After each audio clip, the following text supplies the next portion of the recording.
Ottawa. Well, let's turn now to another CBC News exclusive. It's about airport improvement fees. For years, they've been slapped onto ticket prices, and they're non-negotiable. They're supposed to go toward things like maintaining buildings and fixing the tarmac.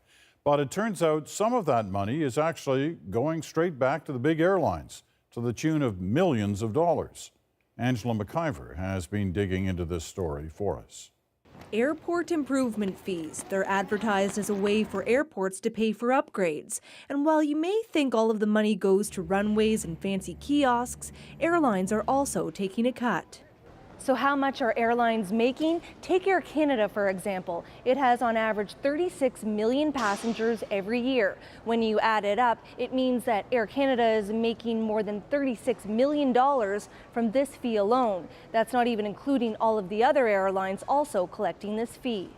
Passenger rights advocate Gabor Lukács says it's a practice that needs to stop. That's a no-brainer.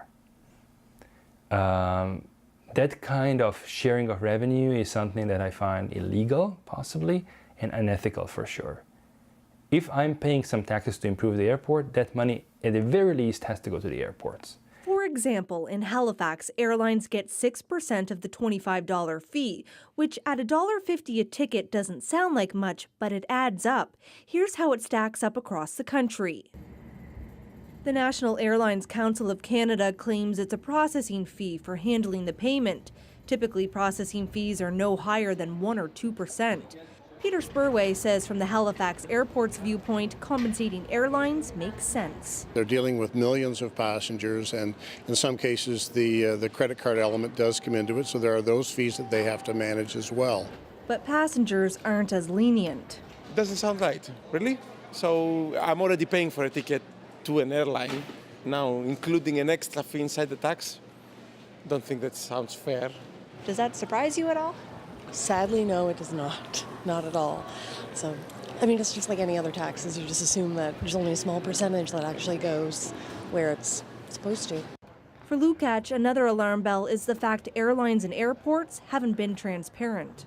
We are talking about agreements that govern how much we pay, how we pay, and where the money goes. The public has the right to know that. And this kind of secrecy is a concern. Airline employees traveling on business and children under 2 are not required to pay the fee, but people who book their ticket with reward points will be charged. Angela MacIvor, CBC News, Halifax.